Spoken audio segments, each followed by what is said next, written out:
So I thought I would start my talk today by just talking a little bit about why I wrote this book. So the main reason came out of public lectures. After Eric Conway and I published Merchants of Doubt, we were invited to give a large number of public lectures. And in those lectures, we would often explain in great detail this scientific history of climate change, how scientists had come to work on this, what had motivated them to take up the study of man-made climate change, and what the evidence was that supported it. And when I would give these talks, in general, most of my audiences would be quite appreciative of having the science explained in simple language. But sometimes people would say, sometimes belligerently, well, why should we trust the science? And in having that experience, it seemed to me that that was a legitimate question. That it's not enough for academics to say, well, trust us, we're experts. Certainly we know that in the past, experts have not always been right.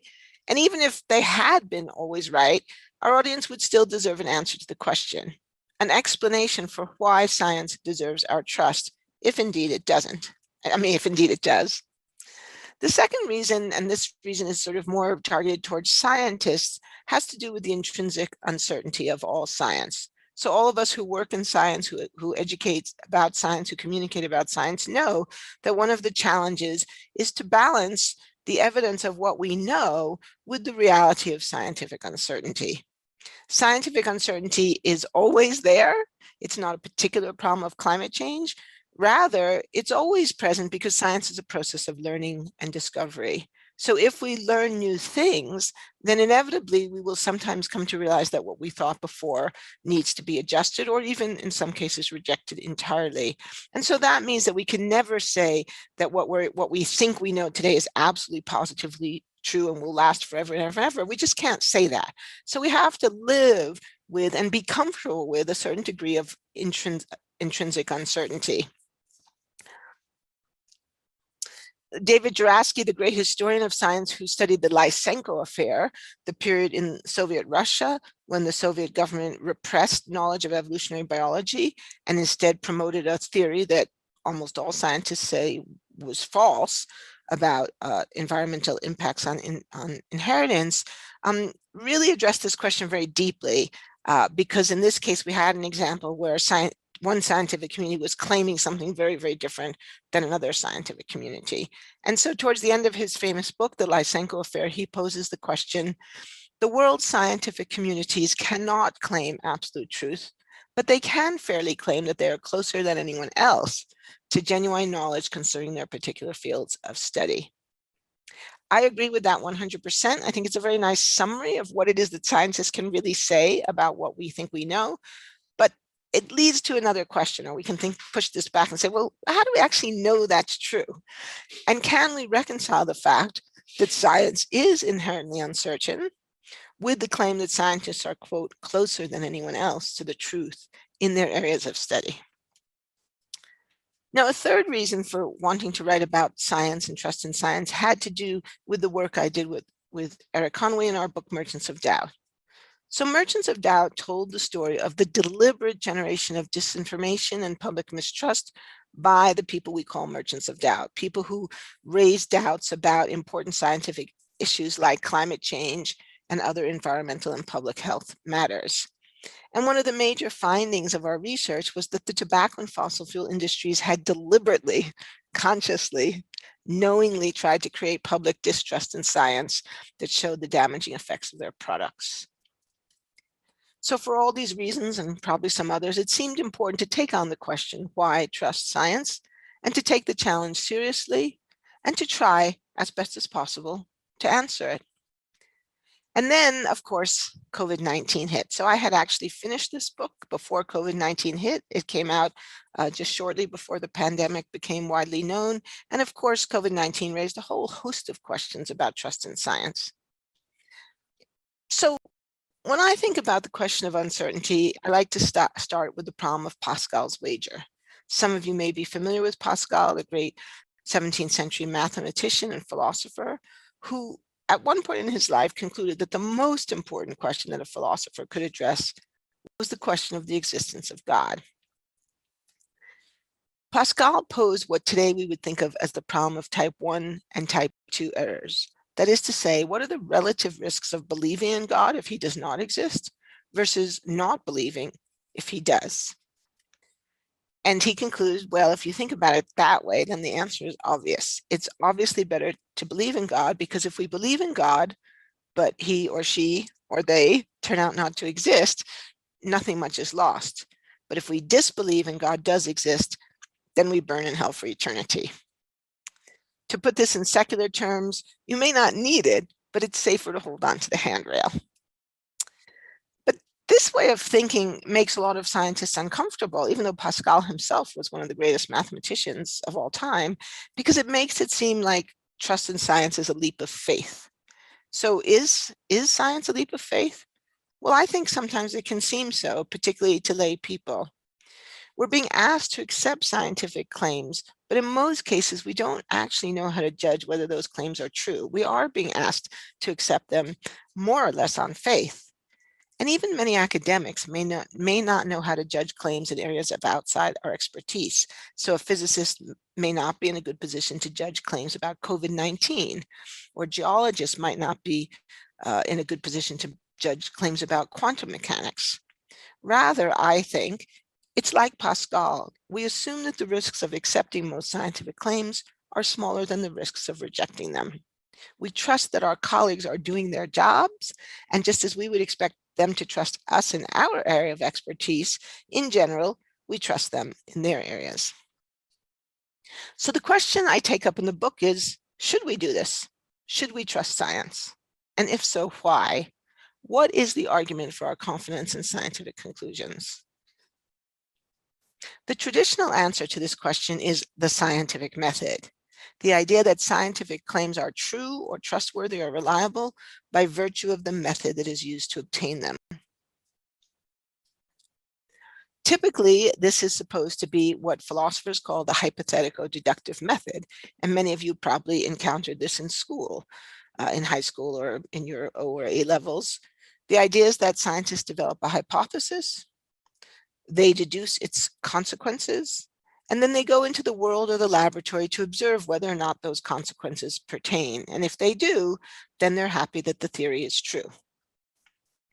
Now, as a historian of science, I would say that scientists sometimes do this. And in fact, we have some very famous and important examples of scientists more or less following the hypothetico-deductive model. A very famous example involves the testing of the theory of general relativity.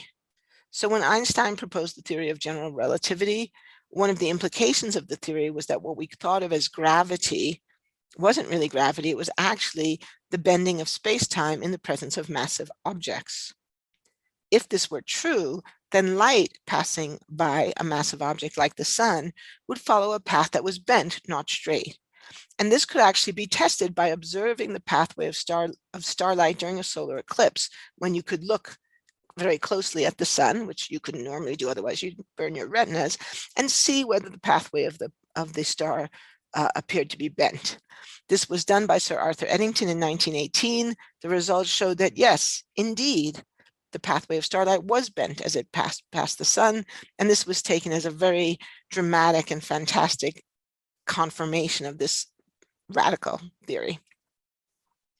Now, philosophers sometimes like to call this the deductive nomological model, because academics always have to use fancy words when ordinary ones will do, but also because in the ideal case, it's not just a hypothesis about a specific thing. In the ideal case, we're searching out universal laws of nature. So nomological means law-like or having to do with laws. And so ideally, we're looking for universal laws. So in this case, the model is the same, except instead of just a hypothesis, we conceptualize a law. And we do, again, have examples of this in history of science as well. Einstein's famous equation, E equals mc squared, Newton's famous equation, F equals ma, these are understood to be universal laws. The problem with the hypothetico-deductive or deductive nomological model is that as a logical claim, it doesn't actually work. And the reason for that is something that philosophers call the fallacy of affirming the consequent. So you can impress your friends and neighbors if you memorize this term, and then when somebody makes an illogical claim, you can say, well, that's just the fallacy of affirming the consequent.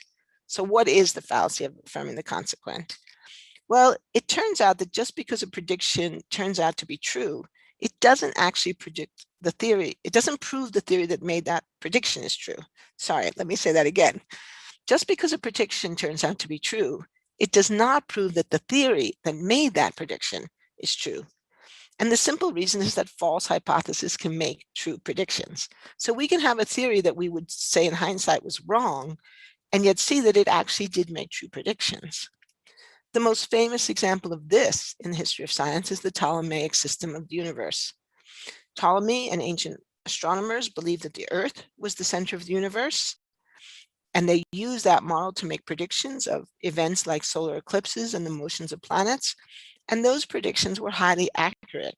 Astronomers in the Middle Ages and the early Renaissance were able to make highly accurate predictions, for example, of lunar eclipses using this model, even though today we would say that the model is obviously incorrect, that the Earth is not the center of the universe.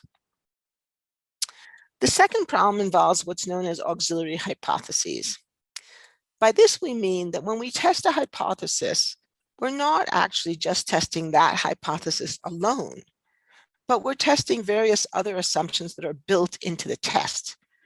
We're also testing the reliability and sensitivity of our instruments. So if we do a test using an instrument, we're implicitly assuming that that instrument is sensitive enough to detect the effect of interest.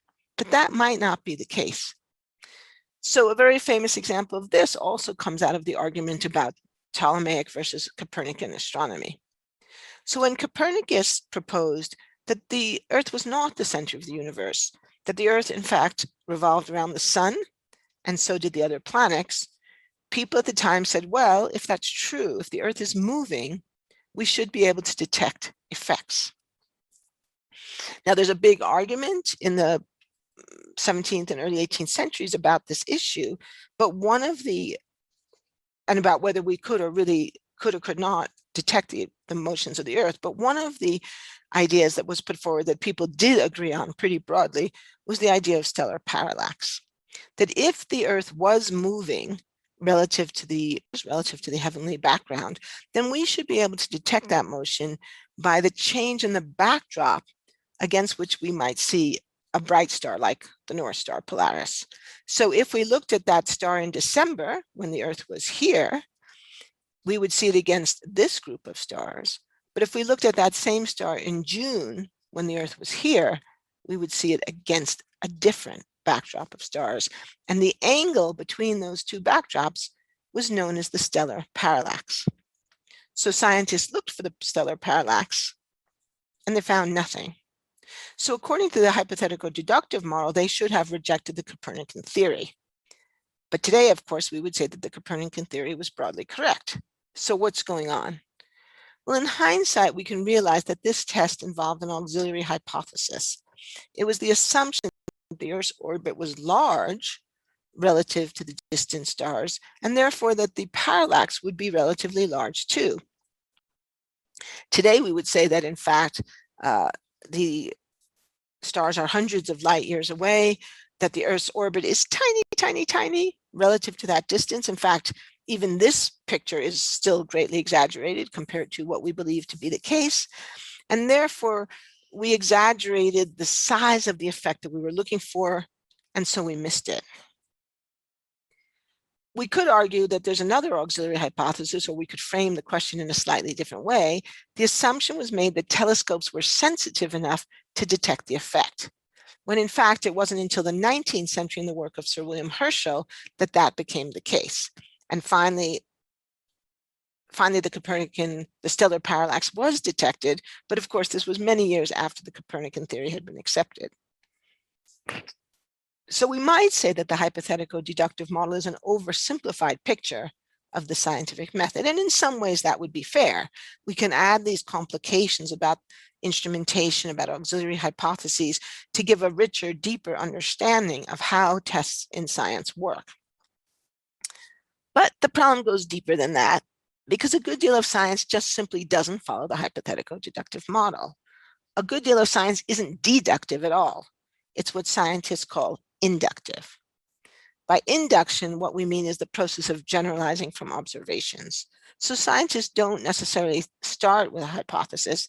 They may simply start with observations about the natural world and then try to understand the natural world and make generalizations about it, come to conclusions about mechanisms, starting with those observations. And some of the most famous scientists in the history of science have done this. The most famous example, I'm going to skip this. The most famous example is the work of Charles Darwin. Some of you may know that when Darwin went on the voyage of the Beagle, he was not testing hypothesis. In fact, he didn't really know what he was doing, except that he knew he hated medicine. He had started in Edinburgh trying to become a physician. He hated the sight of blood. He was much more interested in geology and ornithology and what was broadly known as natural history. And he wanted to make a contribution to natural history, but he did not go on the voyage of the Beagle setting out to test a theory. In fact, it was not until many years later, after he had collected large amounts of observation, not just about finches, but about all kinds of different matters, that he began to develop his theory as an inductive generalization from the observations that he had made. So those are two forms of scientific method. There's a third form that's also very important, and it's modeling. Sometimes scientists build models as a way to try to replicate what we see in the natural world, and then to use that replication to make the case for a mechanism that we think might be taking place. My favorite example of this comes from the late 19th century. The man in this picture is Henry Cadell, a British geologist. You can tell he's a geologist because he's wearing Wellington boots. And here he is trying to build a model of a very important thing that had been observed in mountains in the 19th century, which was the phenomenon of naps. Naps were large folds in which rocks, seemingly solid rocks, had been folded as if they were soft, as if they were made of clay, and also had made these faults, low-angle thrust faults that ran through them. This phenomenon had been seen in Scotland, in the Scottish Highlands. It had been seen in Switzerland, in the Alps, in Switzerland and France. And in some cases, these folds, they were referred to as nappes from the French. These folds sometimes could be hundreds or even thousands of kilometers in size. So these huge sheets of rocks had been moved and had been deformed as if they were just made of clay or putty. Cadell, along with a number of other European geologists at this time, believed that the answer could be if the continents, if these rocks were being compressed horizontally, and this later became an argument in debates over continental drift. And so the question was, well, could horizontal compression create the kinds of phenomena that geologists saw in the real world? And so Cadell said, well, let's build a model to see. And so he builds this model. You can see here, he's cranking it up. And as he cranks it, this plunger pushes against this block of wood, which pushes against the materials that are simulating the rocks. And lo and behold, he does recreate features that are very similar to what the geologists have observed in the natural world. And so this implies that horizontal compression could be a plausible mechanism to explain how these features formed. Now, in today's world, scientists tend not to build physical models so much. We tend to rely much more on computer models, on numerical simulations, but the idea is the same. Can we create a situation that reproduces what we see in nature in order to test whether or not those forces could produce the observed results? So this is an early numerical simulation model reported in an early report of the Intergovernmental Panel on Climate Change. And what the question here is what forces could reproduce or could explain the observed changes in temperature, the observed increase in global mean temperature since about, since about the year 1970 or so.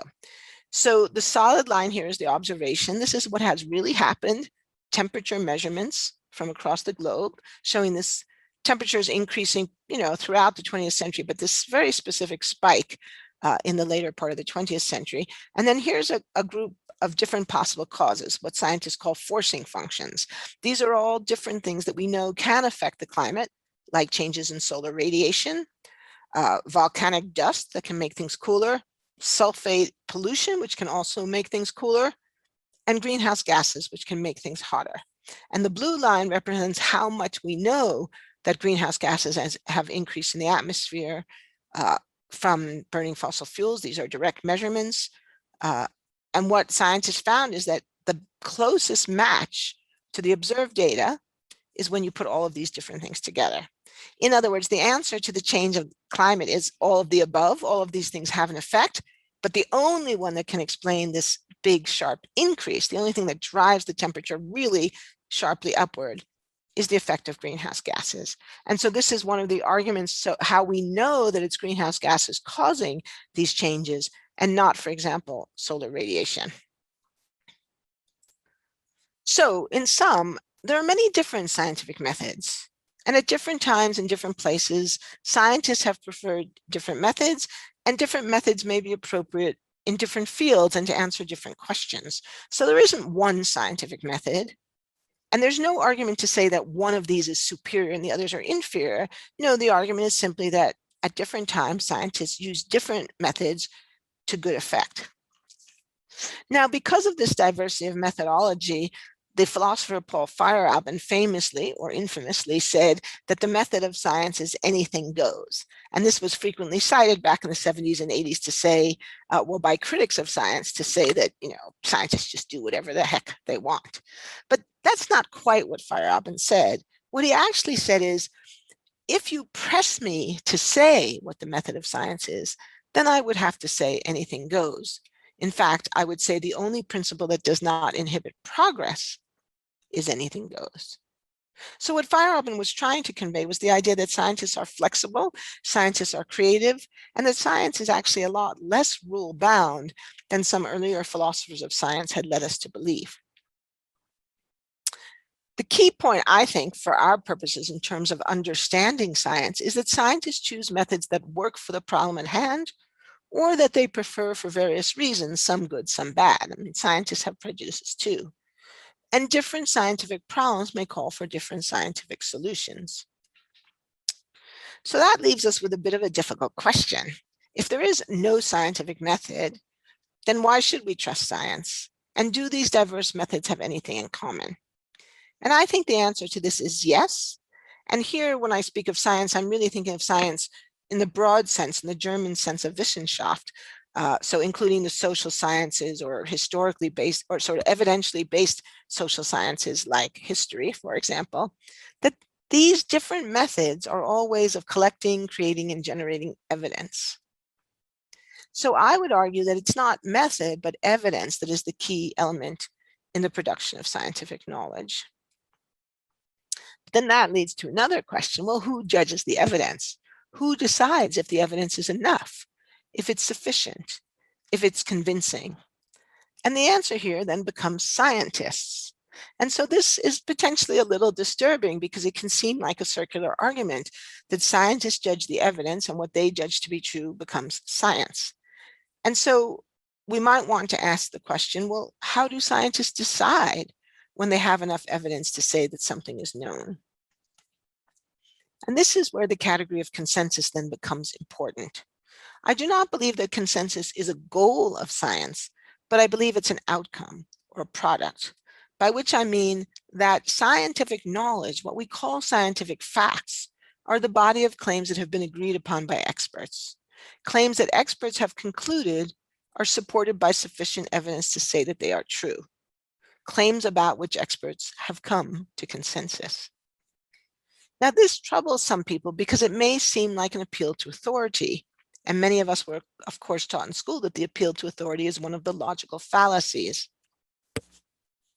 So I want to make the potentially controversial claim that science is based on appeal to authority, but it's not, but it's a particular kind of authority. It's not the authority of the individual, no matter how brilliant or wise that individual might be. It's the collective authority of diverse experts who have weighed and judged the available experts. So it's not just my opinion, but it's that whether or not I've been able to persuade my colleagues that the evidence I'm presenting is sufficient. So scientific knowledge viewed this way is the intellectual and social consensus of affiliated experts based on the weight of available empirical evidence. This evidence is not generated and evaluated according to a single scientific method, but a set of diverse methodologies. And these methods have changed with time. But by and large, the ones that scientists rely on are the ones that have stood the test of time. You can think of science in a way as a kind of jury, but it's a very special one. It's not a jury of our peers like a trial is.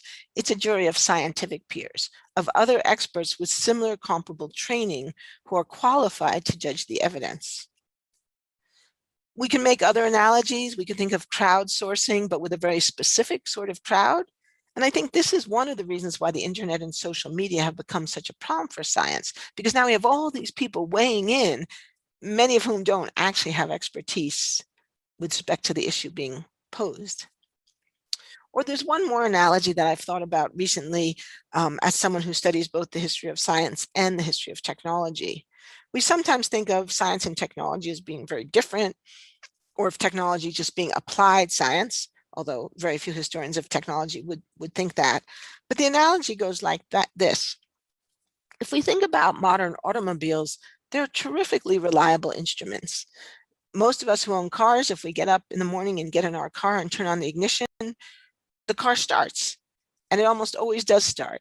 And it's really a remarkable accomplishment when you think about to be able to mass produce a technology that is so reliable under such a wide diversity of conditions. So how did we get from early automobiles to the remarkably reliable car, modern car? Well, the short answer is the modern car was not the product of one individual genius, no matter how good he or she was, but it's really the result of the collective expertise, experience, work, and knowledge of thousands of automotive engineers who have worked over the last century or more. And I obviously need to update this to finish with a fully electric car. So that will be the next version of this talk. So why believe in science? Because our scientific knowledge is based on the accumulated expertise and experience, not of one genius, but of many people working together.